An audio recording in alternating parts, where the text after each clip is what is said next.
Hello everyone. तो आज हम एक्सप्लेन करने जा रहे हैं bleach 1000 year blood war arc के एपिसोड 2 को। एंड गाइस, ये एपिसोड काफ़ी इंटरेस्टिंग रहा है क्योंकि इस एपिसोड में वॉर से रिलेटेड एक बहुत ही बड़ा रिवील किया गया है। सो एपिसोड 2 के शुरू होते ही हम देखते हैं क्विंसी किंग को, और वो ल्यूदास से कहता है तुम खुद को इतना पुश मत करो, इस वुंड के साथ बैठकर बात करना काफ़ी मुश्किल होगा, तो मैं तुम्हें परमिशन देता हूँ तुम लेट के बात करो। लेकिन अगर तुम बैठने वाले नहीं हो तो आई थिंक तुम्हें तुम्हारे लेग्स की ज़रूरत नहीं पड़ने वाली। जिस पे ल्यूदास की फट जाती है और वो कहता है कि मैं अपने किंग के सामने लेट की बात करने जैसा डिसरिस्पेक्टफुल काम नहीं करूँगा। जिस पे क्विंसी किंग कहता है कि ठीक है, तो चलो अब तुम्हारी रिपोर्ट सुनते हैं। आगे हमें इचिगो का रूम दिखाया जाता है जहां हम देखते हैं कि सभी लोग बैठकर बात कर रहे होते हैं। यूकी कहता है कि वो काफ़ी लेट है, जिस पे इशिदा कहता है कि कौन, जिस पे यूकी बोलता है कि ऑब्वियसली मैं इचिगो की बात कर रहा हूँ। जिस पे इशिदा कहता है कि मैं उसकी टेंशन नहीं ले रहा, वो उस एनिमी से कभी हार नहीं सकता, वैसे भी उस एनिमी का स्पिरिचुअल प्रेशर डिसअपियर हो चुका है। और तभी ओरिहिमे हंसती है और इशिदा को देख रही होती है, जिस पे इशिदा बोलता है कि तुम मुझे घूर क्यों रही हो। जिस पे ओरिहिमे बोलती है कि मुझे यकीन नहीं हो रहा कि तुम दोनों काफ़ी अच्छे दोस्त बन गए हो। जिस पे इशिदा कहता है कि मुझे ऐसे टीज मत करो। तभी हम देखते हैं कि इचिगो वहाँ आ जाता है। तभी ओरिहिमे कहती है कि वेलकम बैक, कहीं तुम्हें कोई चोट तो नहीं आई। जिस पे इचिगो कहता है कि नहीं मैं ठीक हूँ। और आगे वो कुछ बोल नहीं जा रहा था कि तभी यूकी का सूल फ़ोन रिंग करने लगता है, और जब वो उसे ओपन करता है तो उसमें सोल सोसाइटी की तरफ से एक मैसेज आया हुआ था, जिसमें एक बंदा बोलता है कि वो वहाँ की सिचुएशन को ब्रीफ में समझा रहा है। सो बिना क्वेश्चन पूछे जो वो बोल रहा है उसे करना है और वो रिपीट नहीं करेगा। और फिर वो बताता है कि 57 मिनट पहले 7 अनजान लोग स्क्वाड 1 के ऑफिस में घुस आए थे और 52 मिनट्स पहले वो चले गए। एक स्क्वाड मेंबर की डेथ हो गई लेकिन हेड कैप्टन सेफ हैं। और उसी वक्त एक अनजान इंट्रूडर कोकुरियो गेट के सामने आया जहां स्क्वाड 1 गार्ड पे थी, और वो इंट्रूडर वहां के सभी 116 मेंबर को निपटा गया।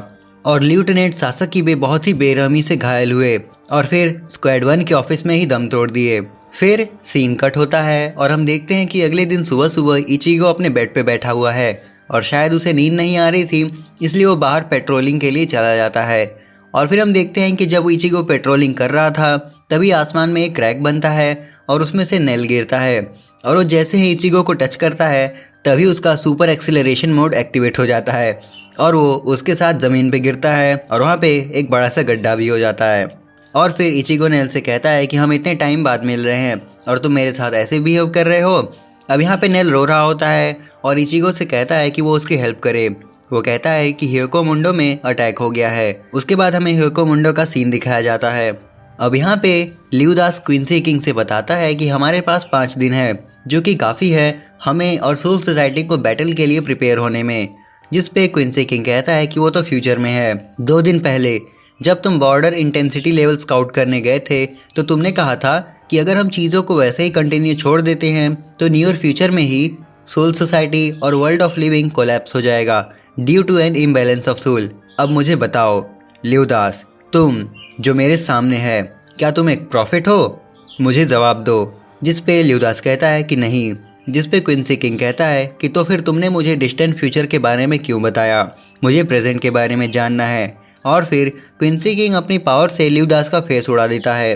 उसके बाद क्विंसी किंग ईवर्न से कहता है कि तुम्हारे लिए ना तो कोई प्रेज है और ना ही कोई पनिशमेंट, तुम सफिशिएंट थे इचिगो कुरोसाकी को दूर रखने के लिए।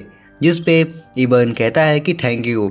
और यहीं पे हमें दिखाया जाता है कि हियोको मुंडो की क्वीन को बंदी बना लिया गया है। फिर सीन कट होता है और हम देखते हैं कि इचिगो नेल से बात कर रहा होता है। तभी आसमान से पेशे गिरता है और वो कहता है कि मैंने पूरा ट्राई किया कि मैं अपनी प्रेजेंस छुपा सकूं और तुम्हारे ऊपर गिर सकूं, बट फिर भी तुमने मुझे डिटेक्ट कर लिया। फिर सीन कट होता है और हमें सोल सोसाइटी में सासाकीबे का फ्यूनरल दिखाया जाता है। और फिर वहाँ से सीन कट होता है और हम देखते हैं इचिगो के घर का सीन, जहाँ इचिगो की पूरी टीम असेंबल हुई थी। अब यहाँ पे पेशे बताता है कि कई सारे अनजान लोगों ने उन पे अटैक कर दिया था। फिर हमें हियोको मुंडो का सीन दिखाया जाता है और हम देखते हैं कि वहाँ की क्वीन हालीबेल काफ़ी इंजर्ड थी और उनके सामने काफ़ी सारे लोग अटैक करने आ रहे थे। जिस पे हालीबेल नेल और उसके दोस्तों से कहती है कि वो लोग वहाँ से निकल जाएं, और फिर वो लोग भाग रहे होते हैं। तभी पेशे पीछे घूमकर देखता है और हम देखते हैं कि वो लोग उनकी क्वीन को कैप्चर कर लेते हैं। और फिर जब वो लोग भाग रहे थे तभी दोंदो चाका को भी किडनैप कर लिया गया था। उसके बाद पेशे इचिगो के सामने घुटने टेक के कहता है कि प्लीज़ हमारी मदद करो, जिस पे चैड इचिगो से बोलता है कि मुझे पूछने की ज़रूरत नहीं है, तो क्या हम उनकी हेल्प करने के लिए निकलें। जिस पे इचिगो कहता है कि इन लोगों ने अभी जो कुछ भी बताया मैं उसे इग्नोर नहीं कर सकता। और फिर इशिदा बोलता है कि मैं तुम्हारी हेल्प नहीं कर सकता। जिस पे इचिगो कहता है कि मैं समझता हूँ कि तुम एक क्विंसी हो और क्विंसी हॉलो को डिस्ट्रॉय करने के लिए एग्जिस्ट करते हैं, ना कि उनकी हेल्प करने के लिए। बट अगर मैं तुम्हें जाने के लिए ना पूछता तो तुम बाद में मुंह बनाते। जिस पे इशिदा कहता है कि अपना ध्यान रखना। जिस पे इचिगो कहता है कि टेंशन मत लो, मैं ये तुम्हारे बिना कर सकता हूँ। अब यहाँ पे इशिदा कुछ बोलने ही जा रहा था कि तभी उसकी बात कट हो जाती है और हम देखते हैं कि उसके पीछे विंडो पे किसके उराहारा आ जाता है और कहता है कि तुम लोग कुछ इंटरेस्टिंग बात कर रहे हो, तो क्या मैं हियोको मुंडो की ट्रिप अरेंज कर दूं। फिर सीन कट होता है और हम देखते हैं क्विंसी किंग से एक आदमी बोलता है कि जो मेडेलियन हमने ईबर्न को दिया था उस पर साइंस है कि ये यूज़ हुआ था। हाउएवर उसके बाद सीन कट हो जाता है और हम देखते हैं कि उराहारा इचिगो के ग्रुप के साथ एक पोर्टल के थ्रू हियोको मुंडो की तरफ जा रहा था। अब यहाँ पे इचिगो उराहारा से पूछता है कि तुम एग्जैक्ट टाइम पे मेरे घर के सामने कैसे पहुँचे। जिस पे उराहारा बताता है कि वो बाहर ही था और परफेक्ट टाइम का वेट कर रहा था सामने आने के लिए। फिर वो कहता है कि मैं मजाक कर रहा हूँ, जब 2 अरानकार हियोको मुंडो से आए तभी मैं समझ गया था, और जो तुम्हारी फाइट हुई थी और सुल सोसाइटी में जो इंट्रूडर्स आए थे, ये दोनों रीजंस काफ़ी थे मुझे अलर्ट होने के लिए। और अब तक तो तुम भी समझ गए होगे कि यहाँ जो कुछ भी हो रहा है वो सब कनेक्टेड है। उसके बाद हम देखते हैं कि वो लोग एक पोर्टल से जंप करते हैं और हियोको मुंडो में पहुँच जाते हैं। अब वो लोग जैसे ही पोर्टल से बाहर निकलते हैं तो देखते हैं कि वो लोग हवा में हैं। अब यहीं पे नेल चिल्लाते हुए कहता है कि हम लोग तो हवा में हैं और ठीक एनीमे के ऊपर। जिस पे इचिगो कहता है कि यही तो उराहारा का स्टाइल है और वो हर बार ऐसे ही करता है। फिर हमें दिखाया जाता है कि जो ऑफिसर्स अरानकार्स को बंदी बनाकर ले जा रहे थे उनमें से एक ऑफिसर कहता है कि मुझे लगा कि मैंने कोई आवाज़ सुनी।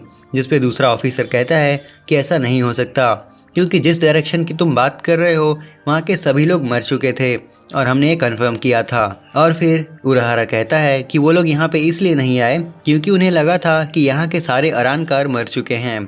और यहीं पे ओरिही में अपनी पावर से चेक कर रही होती है कि कोई जिंदा है या नहीं। और यहीं पे पेशे बताता है कि उन्होंने कंडेंस्ड रेशी से बनी फ्लेम्स का यूज़ किया है, जिससे हियोको मुंडो की कभी ना जलने वाले रॉक्स एंड सैंड्स भी जल रहे हैं। और फिर पेशे कहता है कि हमने ऐसी पावर कभी नहीं देखी थी और जब उसे फेस किया तो हमारे पास भागने के अलावा और कोई रास्ता नहीं था और हम अपनी क्वीन के बिना कुछ नहीं कर सकते हैं। फिर इचिगो कहता है कि वो उन अरानकार्स के साथ क्या करेंगे जिन्हें वो लोग बंदी बनाकर ले जा रहे हैं। जिस पे पेशे कहता है कि वो लोग उनके एडवांस फोर्स में ज्वाइन हो जाएंगे और बाद में उनका हाल भी यही होगा। जिस पे इचिगो उन्हें बचाने निकल जाता है। जिस पे उराहारा बोलता है कि शायद उसे याद नहीं कि जिन अरानकार्स को वो बचाने जा रहा है कुछ टाइम पहले उसके एनिमीज थे। अब यहाँ पे चैड कहता है कि तुम्हें पता था कि इचिगो किस तरह का बंदा है, वो सबकी हेल्प करने ज़रूर जाएगा और इसलिए तुम हमारे पास आए थे। उसके बाद चैड और ओरिही में भी इचिगो के पीछे चले जाते हैं। उसके बाद उराहारा और पेशे भी चले जाते हैं। उसके बाद हमें दिखाया जाता है कि एक कमांडर कैदियों से कहता है कि तुम लोगों को एक अपॉर्चुनिटी दी जाती है हमारे ग्रुप को ज्वाइन करने के लिए, लेकिन उससे पहले एक टेस्ट होगा। अब यहाँ पे हम देखते हैं कि वो कमांडर टेस्ट लेने के बजाय एक एक करके सबको बेरहमी से मार रहा था। तभी उसके वेपन के अटैक से 2 कैदी अपनी चेन तोड़ लेते हैं और हमें पता चलता है कि वो दोनों और कोई नहीं, आइजन के रखे हुए लॉली और मिनोली थे। अब यहाँ पे वो दोनों उस कमांडर पे अटैक कर देती हैं, लेकिन तभी वो कमांडर उन्हें एक ही अटैक में बेहोश कर देता है और अपने ऑफिसर से कहता है कि इन दोनों को ठिकाने लगाने के लिए, क्योंकि ये दोनों किंग के लिए काफ़ी काम आने वाले हैं। अब यहाँ पे वो कमांडर जैसे ही आइजन के बारे में उल्टा सीधा बकते हुए जा रहा था तभी हम देखते हैं कि अचानक से उसके कई सारे ऑफिसर्स मरने लगते हैं और यहीं पे हमें दिखाया जाता है कि वहाँ पे क्वीन हालीबेल की 3 गार्ड्स आ चुकी थी। उसके बाद हमें इचिगो को दिखाया जाता है और उसे उसी जगह पे एक ब्लास्ट दिखता है जिस पे नेल कहता है कि ये स्पिरिचुअल प्रेशर 3 बीस्ट गर्ल्स का है जो कि क्वीन के गार्ड्स हैं। और नेल इचिगो की आंख पकड़ लेता है और कहता है कि वो बहुत डरावने हैं, वो ये सब नहीं देख सकता। फिर सीन कट होता है और हम देखते हैं कि वो तीनों लड़कियां उस कमांडर के ऑफिसर्स को बुरी तरह से मार रही थीं। तभी वो कमांडर कहता है कि तुम लोग तो काफ़ी इम्प्रेसिव हो, मैं तो कहता हूँ कि तुम लोग हार मान लो, इससे तुम्हें तुम्हारी क्वीन के साथ काम करने का चांस मिलेगा और ये तुम्हारे फ्यूचर के लिए काफ़ी अच्छा रहेगा। जिस पे वो कहती है कि वो तो तुम भूल जाओ और फिर वो लोग उस कमांडर पे अटैक कर देती हैं। अब यहाँ पे हम देखते हैं कि उस कमांडर को उनके अटैक से कुछ नहीं होता है, फिर सीन कट होता है और हमें सूल सोसाइटी दिखाई जाती है, जहां एकॉन हेड कैप्टन को अपनी रिपोर्ट दे रहा होता है। उसके बाद वहां पे कैप्टन मायूरी आते हैं और हेड कैप्टन को बताते हैं कि अब तक जो कुछ भी हुआ है उन सबको देखकर सबने एक गैस तो कर ही लिया होगा कि हमारे एनिमी और कोई नहीं बल्कि क्विंसीज हैं। उसके बाद हमें इचिगो दिखाया जाता है जो कि उस कमांडर के सामने खड़ा होता है और यहीं पे एपिसोड 2 खत्म हो जाता है। उम्मीद करता हूँ कि आपको वीडियो पसंद आई होगी और अगर आई है तो इसे लाइक और शेयर कर देना, चैनल को सब्सक्राइब कर देना। मैं मिलता हूँ आपसे नेक्स्ट वीडियो में, तब तक के लिए सायोनारा।